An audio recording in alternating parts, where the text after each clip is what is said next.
Are you ready to master the waves of medical device product development? Well, wax up your surfboard because you are listening to Inspired by Imua. And here is your medical device product development expert, that Hawaiian-hearted hostess who will help you hang 10, Meghan Alonso.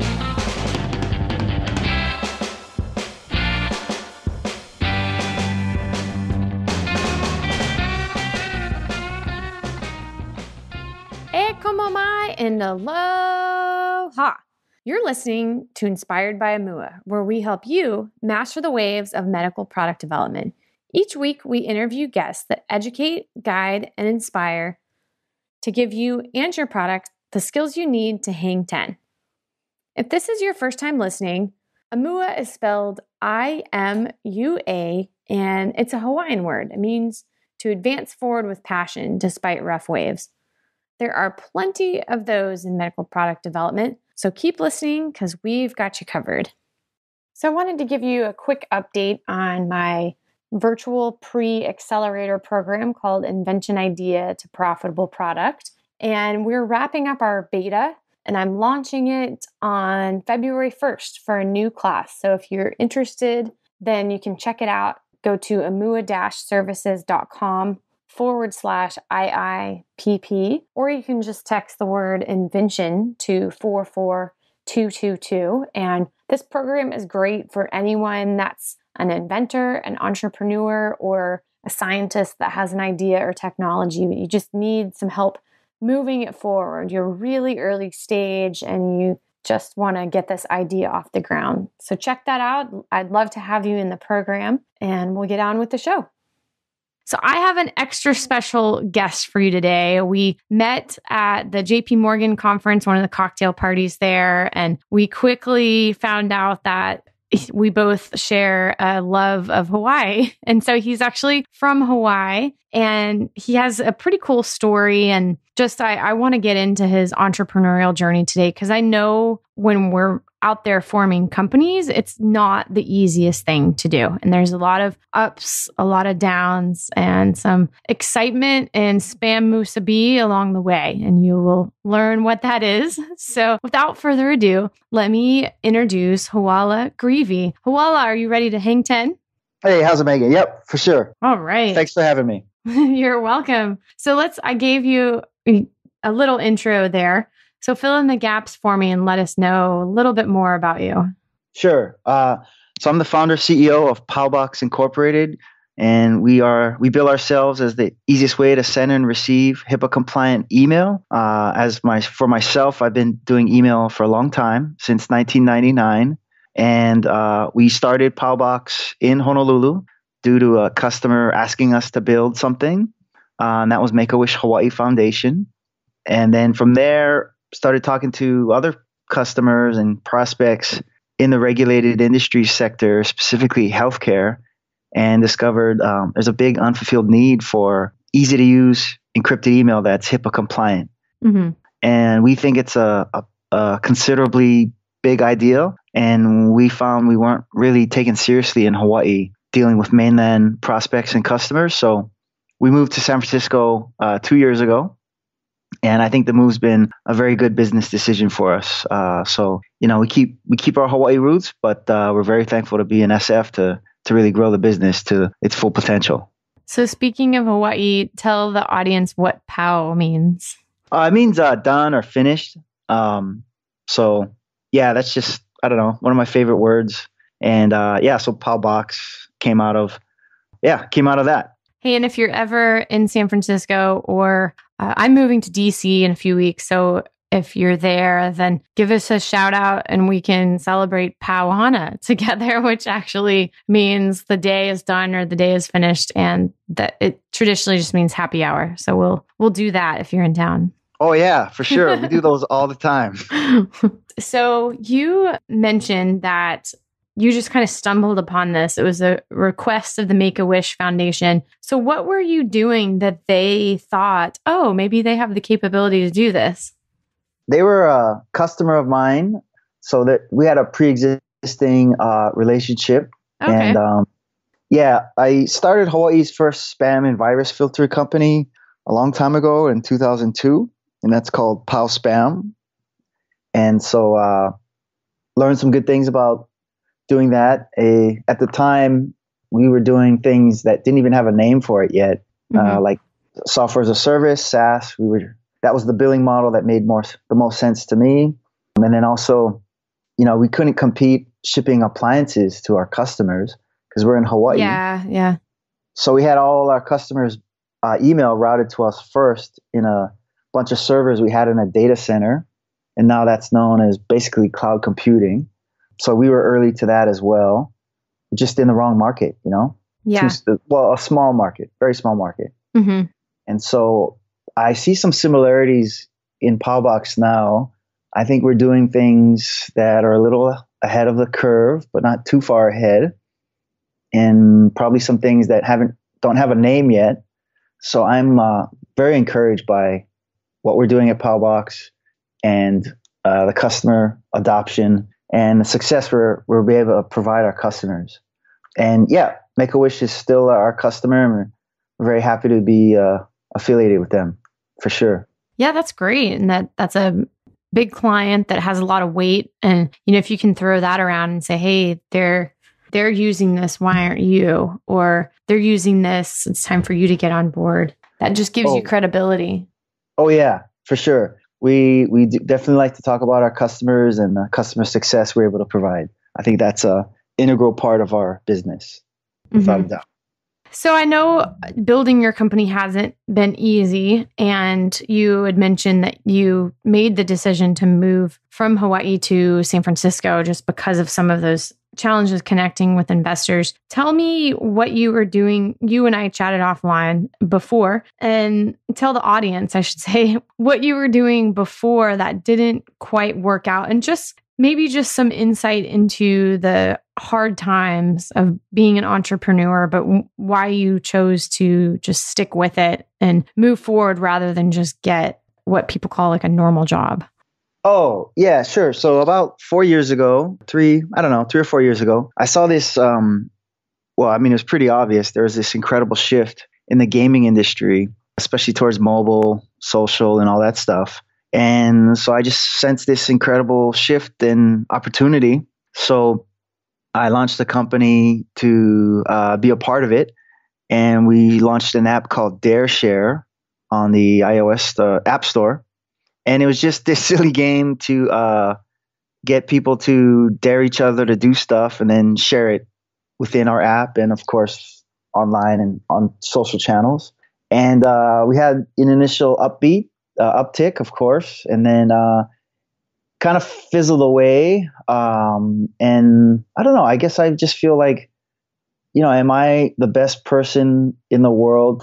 Not even the world, but, is gaming and B2C the thing I'm best suited to do? And I guess I learned the hard way. No, that is not my strong suit. But email, B2B, SaaS, cloud, that's a different story. So I kind of jumped back to my roots, started taking customers out to lunch again and just trying to get a feel for what's going on. And this healthcare encrypted email thing popped up. And so I learned more about healthcare and HIPAA compliance. And I was like, man, this entire industry is 10, if not 15 years behind. The regulations are pretty hard to follow if you're not paying attention. The fines are pretty significant if you're not following the rules. So I sensed it as an opportunity. And we're pretty well ingrained in that space. If you Google HIPAA compliant email, we're page 1, rank 1.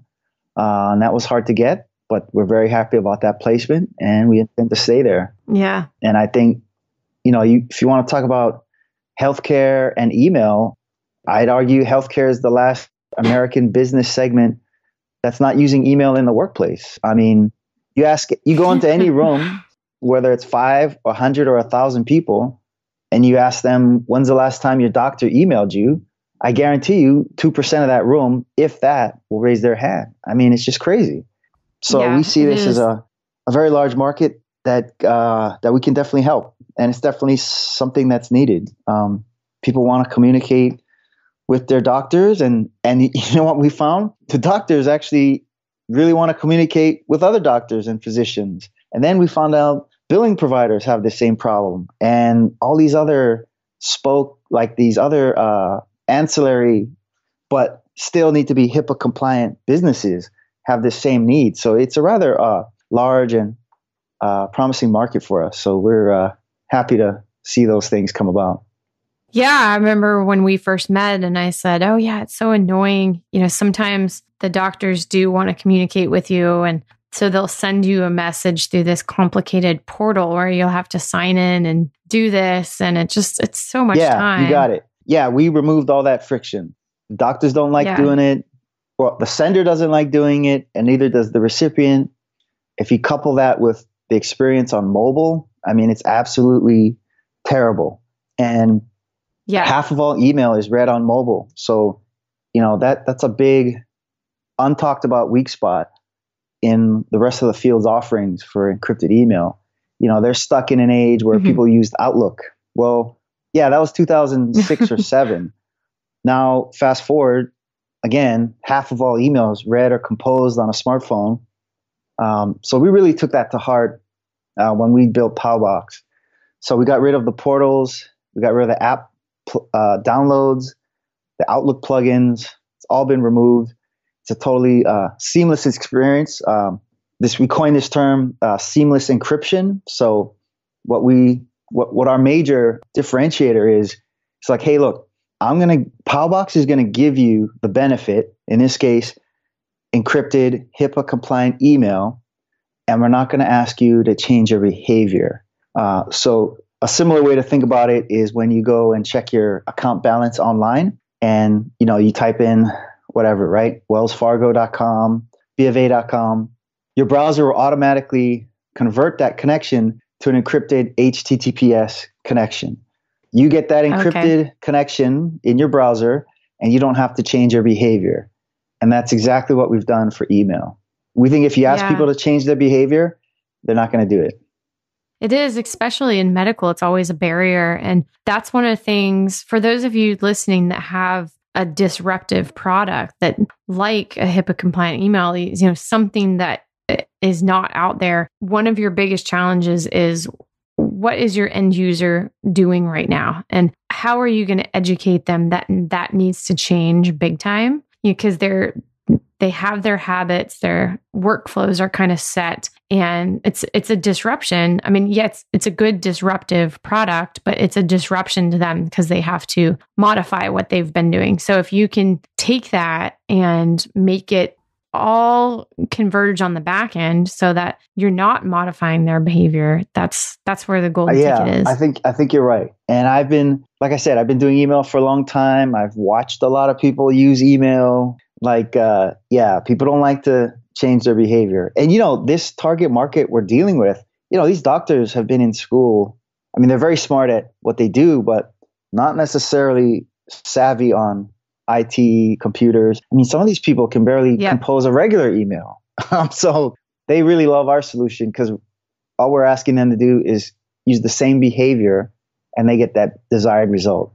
So, yeah. In time, doctors today are so burdened with, okay, you've got to fit 30 patients in your schedule. You have to see 30 patients per day. And if they mess around with messages and logging into a portal and doing all this stuff after they're seeing patients all day, they're just not going to want to do it. But if it's a quick email that can take 10 seconds versus 2 minutes, then that's great. Yeah, big time saver for sure. Yeah. Yeah. So back when you were working in the gaming industry and you realized you'd said something that kind of jumped out at me, that you decided that B2C wasn't your niche. But so tell me about some hard things that you had to deal with. Like, what was there a certain instance that happened, or were you just kind of overwhelmed? Oh yeah. So to me, B2B SaaS is very black and white. To me, somebody needs something. If we can build it, hey, let's figure out a fair price and let's do it, right? B2C, since our game was free, of course, you got 500 people telling you to build stuff, but you can't really qualify them because you're not monetizing the product So who's right? I don't know.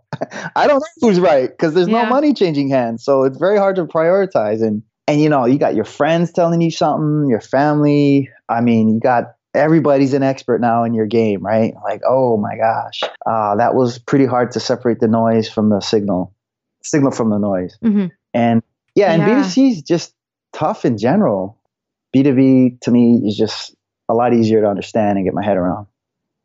And gaming, man, there's some very smart people in gaming. I mean, like that whole thing. I got the utmost of respect for the gaming industry. You know, and if you look at a lot of companies, you know, Zuckerberg started out gaming. Slack was a game company. I mean, I think even Benioff started a game or made a game when he was a kid. So, you know, a lot of successful people started out in gaming and then went on to do other things. So I'm, knock on wood, hopefully become a member of that group someday. Yeah. Yeah. And I know it's not just about, oh, hey, let's put this game together. Nowadays, everything is so psychological. So they're, and I've seen their reports with especially like the Candy Crush and things like that. They make it addictive on purpose, and they psychologically design it that way. And it's crazy how much it's called variable reward. It's kind of like fishing, actually. Fishing, you put your hook in the water. Analogy. You put your hook in the water, and you don't know what's going to bite, and you don't know when it'll bite. And it's the same thing when you pull that slot machine lever, and it's the same way successful games are designed. And the human brain is naturally addicted to things that produce variable reward and to release those endorphins. Yeah, there's a ton of science behind those stupid games that you can't figure out why you keep playing over and over again. I mean, they're designed to addict you, basically. That's the science of successful games. Yeah. For sure. So if you had to give one piece of advice to someone just starting a company now, or they're a few steps behind you, what would you tell them? Geez. Well, thank you for even asking me. I guess from my own personal experience, you know, I'm not no Steve Jobs, right? I'm not gonna be inventing something out of nowhere, but I certainly like and know how to talk to customers. And if customers or prospects are asking for the same thing or something close to the same thing, that sounds like a trend. And you probably want to go do something about that, because if you don't, someone else will. And so we really pride ourselves at Powbox at using customer feedback as a mechanism of what to build and when to build it. And so I just think that's just a lot more straightforward and easier to build a company around than trying to guess where the market's going. That's very difficult. I mean, almost impossible. Yeah. I'd say. Yeah. That's really great advice. And I'm always saying this, and it's good to have other people reinforce it, that, you know, market research and always being in touch with what your customers want is the most important thing. And I've seen people that we all do it. We're all guilty, where we have this great idea and we're really excited about it, and we just want to do all that we can. You know, it's our baby. But sometimes it's a fear of going out and talking with people. Like, what if they don't like it? And then other times it's just that you're so excited, you just don't want to mess with it. And I've seen people develop products all the way to, you know, getting them ready for manufacturing. Like, literally, I can take this mold that I have and I can take it to an injection molder and they can make the parts for me. I've already spent, you know, hundreds of thousands, if not millions of dollars developing this product, only to find out that, hey, well, you probably shouldn't have done that because the market doesn't want it. Yeah, exactly. You know, with Powbox, we designed the initial product and we got it into some early adopters' hands. And then using their feedback, we were able to make it better in ways we hadn't thought about. And due to the way our software is built, a change we make affects the entire ecosystem. So all our customer base benefited from these customer feedback requests that our early adopters were asking for. So I thought that really created something new and very interesting by being able to react to customer needs once we got the initial product out the door. So I thought that was kind of neat. And when they said it, it made total sense. Well, it's like, well, in this workflow, we need it to do this. It's like, oh, well, now that you say that's how you're using it, oh, for sure, we can do that for you. And then sometimes we get requests that were kind of out in left field and no other. And then we check around for other customers, say, hey, does this make sense? And they're like, nah. So we kind of let some of those weird ones kind of just lay by the road. But the ones that have overlap and applicability to other customers, we definitely build that in for sure. Yeah, it goes back to the trends thing. If you're seeing the same problem show up again and again, then that's when you address it. And I was reading Mark Benioff's book Behind the Cloud last year, and in one of his chapters, he discussed that in the early days of Salesforce, they keep getting the same type of request, and when they finally put it in, it just took off. And so I thought that was kind of neat that we were doing similar things to how they approached it in Salesforce early days. Yeah. So what's one of your hardest entrepreneurial experiences? Like if you had an experience with building your team or raising funding, what's been the hardest, and then how have you overcome it? So right now for Powbox, recruiting talent is a challenge. I'd say Hawaii's harder because the talent really doesn't exist to the scale you need it to be at. So there's lots of talent here in the Bay, but shucks, I mean, you're competing with all the biggest names in the business. And so that's an ongoing thing for us. And we're trying to get better at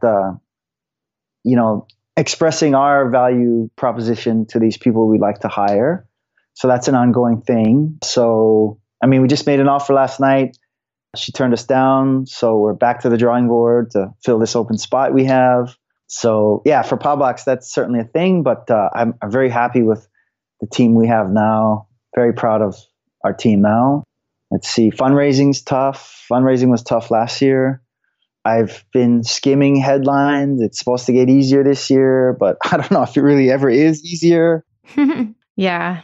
And so those are things with Powbox right now anyway. But we're lucky. We have revenue. We were in the black last year.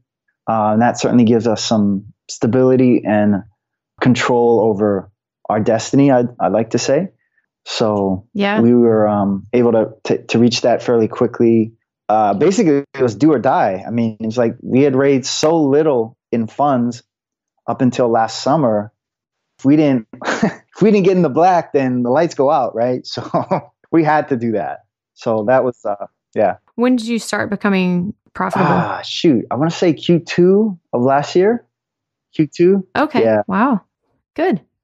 And we used a variety of we have habits, we have low overhead, and then we have some of our pricing model helps us out with that too for our software. Yeah.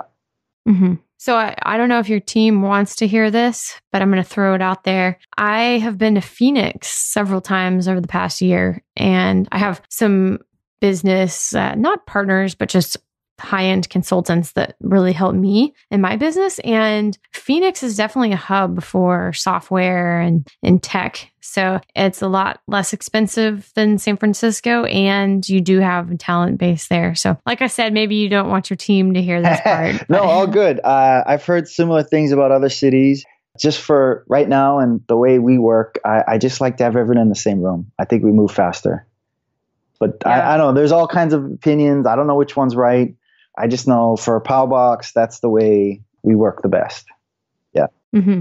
So speaking of working the best and the way you like to work, you were sharing with me some stories about how you've given back to the community and how you really like to be a purpose-driven company and just kind of share the wealth. So you were showing me 2 different events that you did last year in San Francisco. So talk to us about that and explain, I foreshadowed earlier with spam musubi, and I'm not talking email spam. So explain what that is. Let's see. Our first Christmas in San Francisco, we went from, or our first year in SF, we went from 6 customers in January to 100 customers in December. So we thought we should do something. Doesn't have to be big, but something to celebrate. And so we had an office in the Mission District of San Francisco, right on a pretty big BART stop. So we went there one morning and we gave out 100 spam musubi at the corner of the BART stop. Quite a few homeless people there, so I think it was well received. We also gave out 100 pairs of socks because it was Christmas, and that's pretty handy if you're living on the street, having a nice pair of socks. Yeah. And spam musubi, It's just this Hawaiian snack. It's rice, spam, and then nori, the Japanese seaweed. It's a really good snack. We made those 100 the day before. We had no system to make 100. I mean, I've made like 10 before, but 100. So our system was all busted up. Took us 8 hours, but we did. And then the next year, which was last year, in the summer, we got accepted to 500 startups, which was a big event for us. It's one of the premier startup accelerators. And so this time we bought 500 spam musubi and we gave them away on Market Street, Market and Second. And that was a cool event. The governor of Hawaii gave us a shout out on Twitter. We made the news back home. Oh, that's great. And it actually led to an investor check. A woman I knew back home, she saw us on the news and she's like, man, I don't want to miss this train. Can I write you guys a check? So I said, happy to do that. So that was a nice silver lining to that community service event. And then lastly, last Christmas, we gave away 500 Kalua pig and cabbage bowls at the same BART stop in the Mission District. And that was well received. A lot of people never had Kalua pig before. And I just thought, hey, we can do something. We're not so big. We can have a dedicated community service person doing stuff all year round, but we can certainly do something during Christmas. And, we just wanted to show our appreciation for being here in San Francisco, because we feel like this is a place where, we're here to make it happen.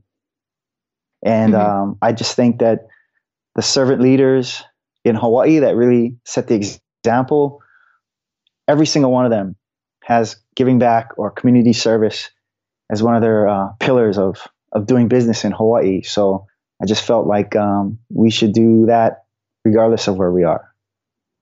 Yeah. Yeah, that's awesome. And I challenge each one of you listening to do something similar. And it doesn't have to be with spam musubi. just giving back to your community. That's great. And see, without even intending it to happen, that's an unexpected investor. Yeah. And also we got published in, I think it was Huffington Post or maybe it was Entrepreneur, but they, it got picked up as, hey, here's this pretty cool, clever marketing, this community service event where you're giving away spam musubi. That's an unusual food in SF, right? So we did get some press out of it as well. So I thought that was a nice silver lining additionally. Yeah. Mm-hmm.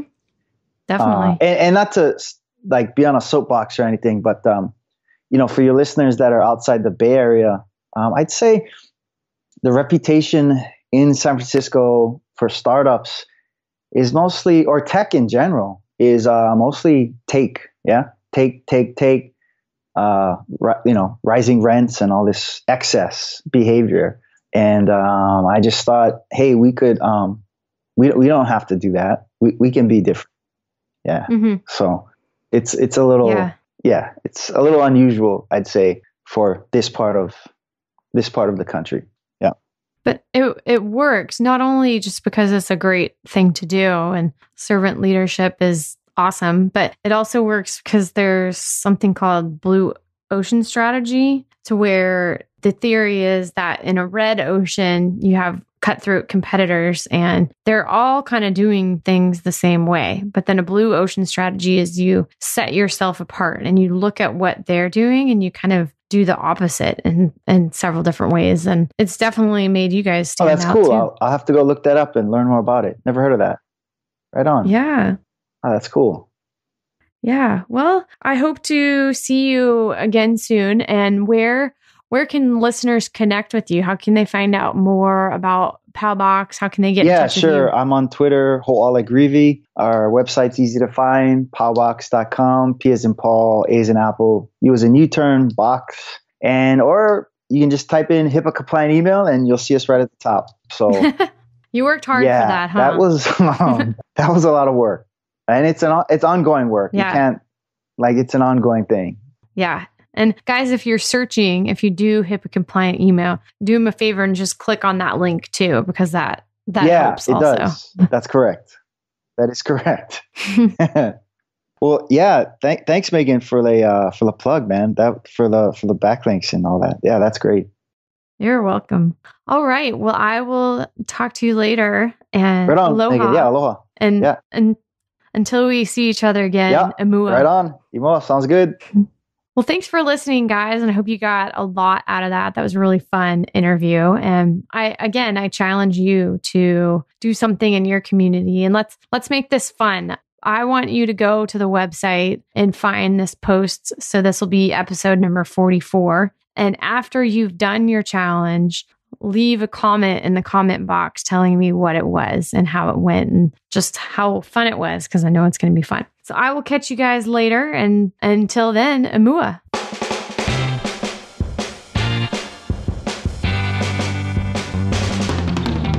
Mahalo for joining us. If you're new to riding the waves of medical device product development, or if you've been in development for a while already, Inspired by Imua is here to surf with you. Want to be a master of the waves?